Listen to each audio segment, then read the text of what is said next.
Today on Locked On Vikings, I want to have a bit of a meta conversation about mock drafts, what we can get from mock drafts, and yeah, we're going to do one or two of them in this episode here on the Locked On Vikings podcast.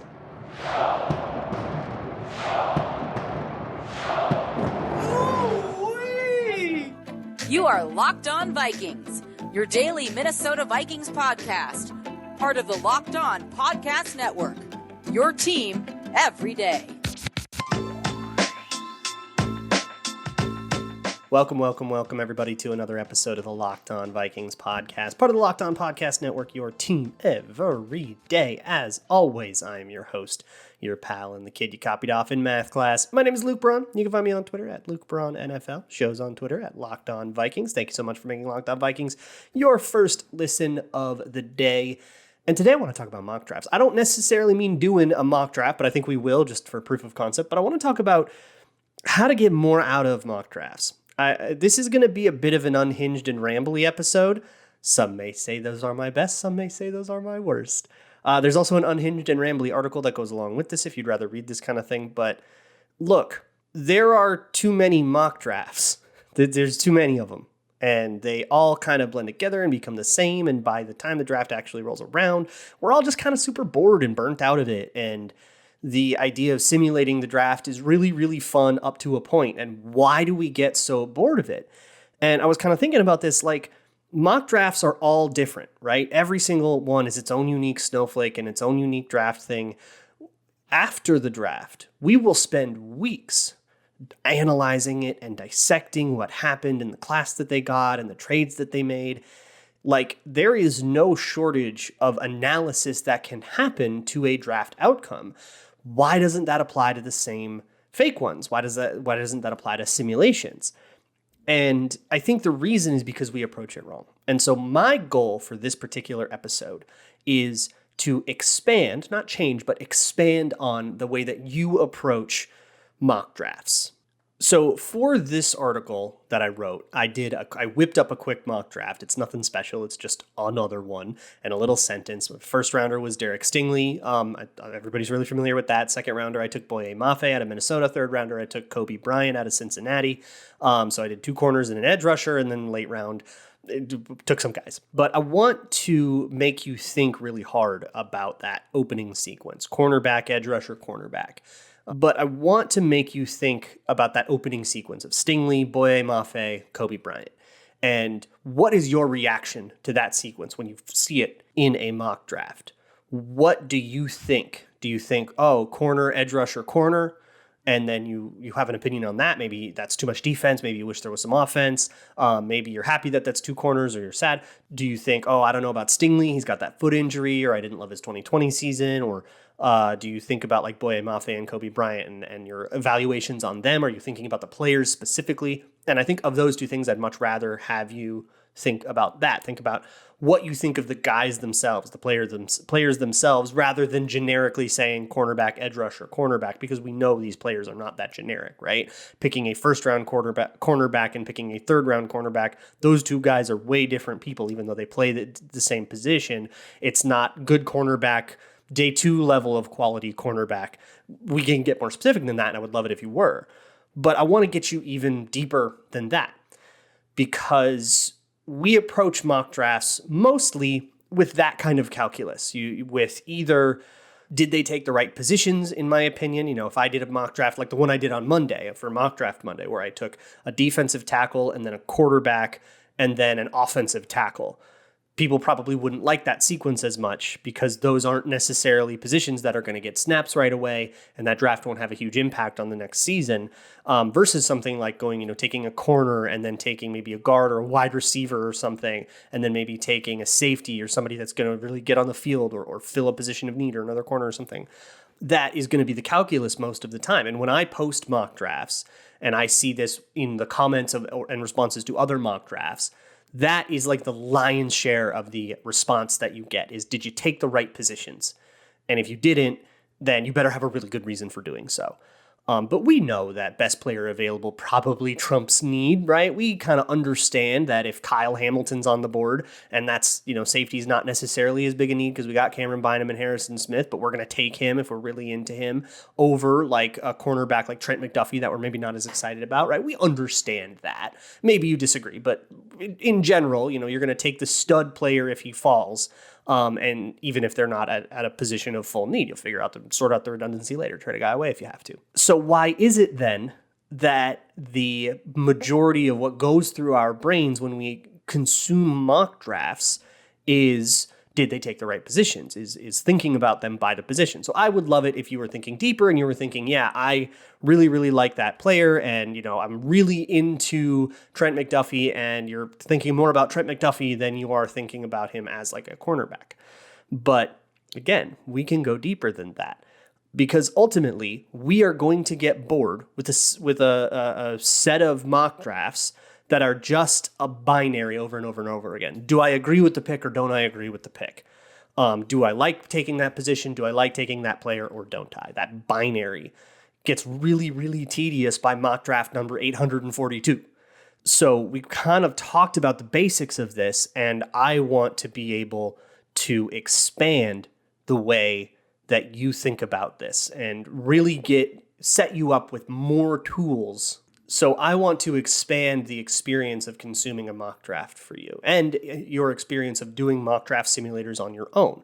Ultimately, the thesis of Locked On Vikings, kid you copied off in math class, that whole thing, is not that you should come into this show, hear my takes on a player, and then that makes you right about the player, right? You shouldn't come in with the intention copying what I think about Derek Stingley. I want to set you up to come to a meaningful and thoughtful conclusion about what you think about Derek Stingley. Whether or not that agrees with me, I don't care, and I can't really do anything about it if I did, and I really don't think I should be able to.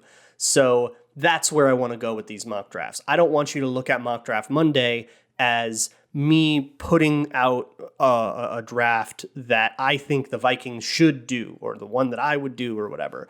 I restrict myself with Mock Draft Monday. We'll talk about that, but my goal is more to use it as an excuse to get to know players. And that's the power of mock drafts. There's a lot of power in mock drafts. We get bored of them because we approach them in the same way every single time, and we only approach them in the most surface level way possible, sometimes not even engaging with the name on the board, but just the two letters next to his name. And that's what I want to encourage you to expand upon. So we're going to talk about that. But first, let me talk to you about Shady Rays. It's an independent sunglasses company that gives you the features of $200 sunglasses for a fraction of the price. That means polarized lenses, well-constructed durable frames, and premium high-end finishes. Also, something you won't find anywhere else is Shady Rays' insane protection program. Shady Rays includes lost and broken protection on every pair. They'll send you a brand new pair if you lose them no matter what happens, so give them a try. And if you don't love them, you will pay nothing. Simple as that. Plus, 10 meals are donated to fight hunger in America when you shop with Shady Rays. Exclusively for our listeners, head to shadyrays.com and use code LOCKEDON, LOCKEDON, all one word, to get 50% off of 2 or more pairs of polarized sunglasses. That's code LOCKEDON for their best deal of the season, 50% off 2 or more pairs of Shady Rays sunglasses, backed by over 150,000 verified 5-star reviews. Thanks again for making Locked On Vikings your first listen of the day, or maybe your first watch of the day. For your second watch of the day, check out the Locked On NFL show on YouTube. You can find me there every Tuesday. Actually, Mondays, if you are on it, you can find us live, or you can always catch up on Tuesday, where it'll be on demand. With Ross Jackson, we're talking about all sorts of stuff, and you can find that every day, the Locked On NFL podcast on YouTube. Let's continue talking about mock drafts. So I want to expand the way that you view mock drafts. And I think the problem with it is that we are only engaging with, do we think that that player belongs on that team? Do we want our favorite team to take that player, or do we not like that player, right? And I don't think we need to be in a mock draft structure to have that conversation. If you and me want to talk about if we like Derek Stingley or if we like Trent McDuffie, we can just have that conversation. Do we like him at 12? Do you think we should trade down for him? All that stuff. And we can have a much more meaningful conversation outside the restriction of a mock draft. For me, what a mock draft is for is the holistic approach. What is the actual totality of what the team can get here? And mock drafts, especially simulators like the Pro Football Network simulator, which is the one I've been using this season, or Draft Network PFF has one that's got really broken trades if you just want to play a video game. Those can all be really useful tools as well, as long as you expand beyond just trying to generate the best draft that you can. That can be fun for a little while, but that's going to get monotonous and boring. So once you're bored with that, here's what I say. And let's start with the simulators. I say self-imposed challenges can be really, really informative. And it's why I do Mock Draft Monday the way I do it, where I am not allowed to take the same player that I've taken in a previous mock draft. I've taken Derek Stingley in one of these. I now cannot take him. I have to look at somebody else. That helps me a lot. I mean, part of it is just for the sake of making this content good. I just don't want to talk about the same player over and over again. But part of it too is, what if Derek Stingley is gone? And he's available on all these boards on the Pro Football Network mock simulator, probably because the Pro Football Network mock simulator doesn't see him as a top 12 player, and that's fine. But what if the league does and he isn't available? I don't want to just assume he will be every single time. Or it makes me sort of expand my horizons. It forces me to look and say, well, what if they didn't take a corner in the first round? What if they couldn't take a corner in the first round? Maybe they don't like any of them on the board. Or what if they just elected not to? What if someone insane falls? What if Travon Walker falls? I'm pretty sure he has the second highest odds to be the first overall pick right now on Bet Online. What if he falls all the way to 12? We're probably not passing that guy up, right? Like, that's insane. Like, position value be damned. That guy's too good to pass up, right? So what if we do that? And it can kind of give me a rough simulation. I'm not going to be taking Travon Walker in those in that simulation, but I might be, I might take someone else and then say, okay, what happens if I go into the second round and I didn't take a cornerback for whatever reason? Where am I? Am I screwed? And I kind of find out a little bit. Yeah, it's really hard to get like a good corner. You can get a good CB2 in round 3 or something like that. You can get that Kobe Bryant-esque player, but it's really difficult to have that guy be like the heir apparent to Patrick Peterson at CB1, or you have to be really high on Dantzler, and you learn about where you fall on all of that stuff. And like I said earlier, it's not about my take on how good Kobe Bryant is or how good Cameron Dantzler is. It's about putting yourself in that scenario and saying, okay, I came out of the draft, the only corner I came out with is Kobe Bryant. Do I feel screwed? You might have a different answer for that than I do, but I want to force you to go through that thought process. And so I say self-imposed challenges are a really good way to do that. If you just try to make the best mock draft every time, what you're going to find is mock draft simulators just become a way to highlight whatever players you like more than the board that simulator is using likes. And some with like the Draft Network, you can choose different big boards to go off of, or with Pro Football Networks, you're just kind of finding out who you're higher on than Pro Football Network is. And that's kind of interesting, but it's not all that informative, and it gets boring really, really, really fast. So what I want to do is explore the board, explore the scenario. What if we take a quarterback in the first round? How does the draft change from there? What if we trade back? How does the draft change from there? What kinds of things what if we trade up, right? If we trade our first and our second rounder to trade up, however far that gets us, what are we left with? And then are we able to still do all the depth stuff the Vikings need to do without that second round pick? Or are we screwed? Those are all things that I'm kind of trying to get through with Mock Draft Monday, and that's why I do the simulators the way I do. There's more that we can totally glean from a mock draft. Like, there's absolutely more stuff we can look at that helps it be a little bit more interesting and more informative of a tool than just looking at what the guy picked and did I like it. And this also all goes for 32 picks, the whole first round mock drafts, like national mock drafts that do every pick. And some national writer that doesn't understand the Vikings will have them take Charles Cross a tackle for some reason. And you go, wow, why are they taking a tackle? That, to me, gets boring really, really fast. But looking at that and saying, well, what if they did take a tackle? What happens? Gets a little more interesting. And that's kind of why I wanted to have this conversation. There's also, I think, a lot that we can learn by looking at mock drafts in the aggregate. So I'm going to plug Grinding the Mocks, which is Benjamin Robinson's big data aggregate project, where he takes as many mock drafts as he can find from experts, media, fans, whoever, and he compiles them, and he has a kind of, okay, here's the average of where this guy tends to get taken in these mock drafts. It's obviously a lot more complicated than that, but it gives you a sense of like how somebody's draft stock changes. Jalen Wiedemeyer, for example, is the tight end from Texas A&M, who was getting mocked in the first round in the summer before the 2021 season. Didn't have a great 2021 season, bombed the combine, and now people are saying, like, I don't know, maybe I'd take him in the 6th.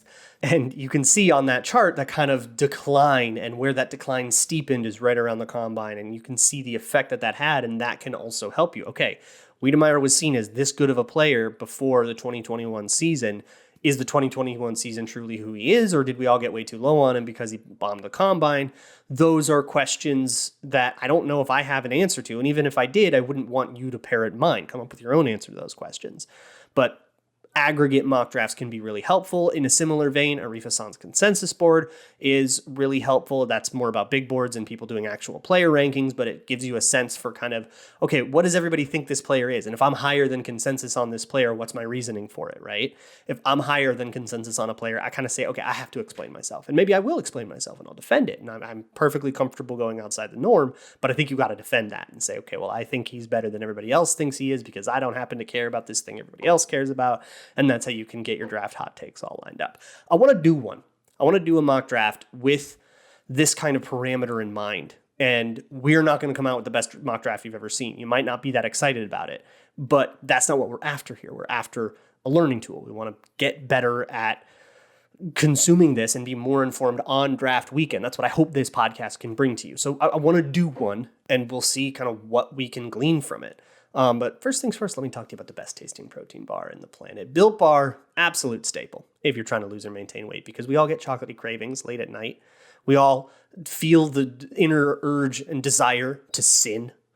And Built Bar tastes exactly like those candy bars, but less than half the calories, right? And only like 4 grams of sugar in one of these bad boys, like 17 grams of protein. And the flavors are absolutely delicious. You will not be unsatisfied. There's peanut butter brownie, there's chocolate orange, chocolate caramel is a really big favorite, chocolate coconut. You can find specialty flavors that come like limited time only. So check out built.com, check out the website periodically. They even have their Built Puffs, which are like a marshmallow kind that are like churro puff or like a key lime pie, and they taste like a marshmallow candy bar. It's awesome, and it's not going to knock you off the wagon. So head on over to built.com, enter promo code LOCKED15, LOCKED15, and you can get 15% off of your order. That's promo code LOCKED15 at built.com. All right, are we ready to do a mock draft? This isn't Mock Draft Monday. This is much more informal than all of that, but I am going to fire up the mock draft simulator and let's try to learn something from this. So one thing for all of this is I kind of want to look, all right, who is falling and can I take advantage of that? And in this particular one, Sauce Gardner has fallen to pick 9. So I'm going to try to trade up with the Seattle Seahawks, and let's do that thing that I suggested in the first place, where I trade up 12 and number 46, first and a second rounder for pick number 9. They should take that. They have. I don't know if that works out on the draft charts or whatever. I kind of don't care if they do, say they package their first and their second round pick to trade up, however far that gets them. They took Sauce Gardner. Great. Now we have Sauce Gardner. We don't have a second round pick. I don't know if that's the best move, but let's see how bad it turns out, right? Let's see what kind of cost hurts us here. We've got our shutdown Cincinnati corner. Let's get him.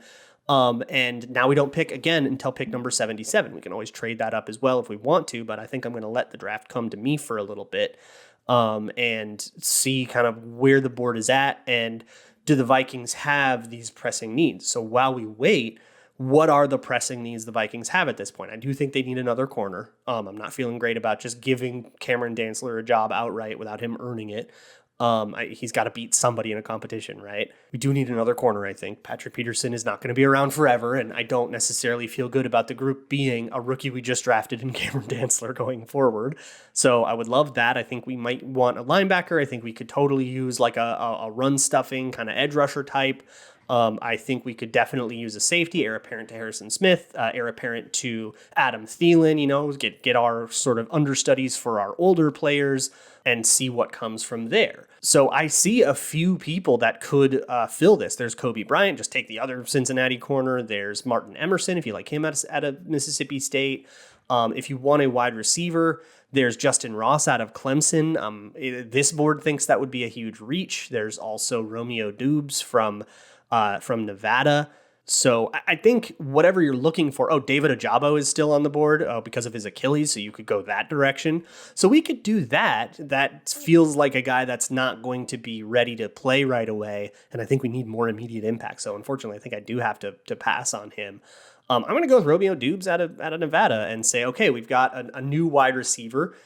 We still have a sort of holes on defense, but we have an heir apparent to whenever Adam Thielen leaves or gets old, and competition for KJ Osborne, and wide receiver is just one of those positions you can kind of never have too many. So right now, assessing that question, I don't know if I feel particularly hamstrung, right?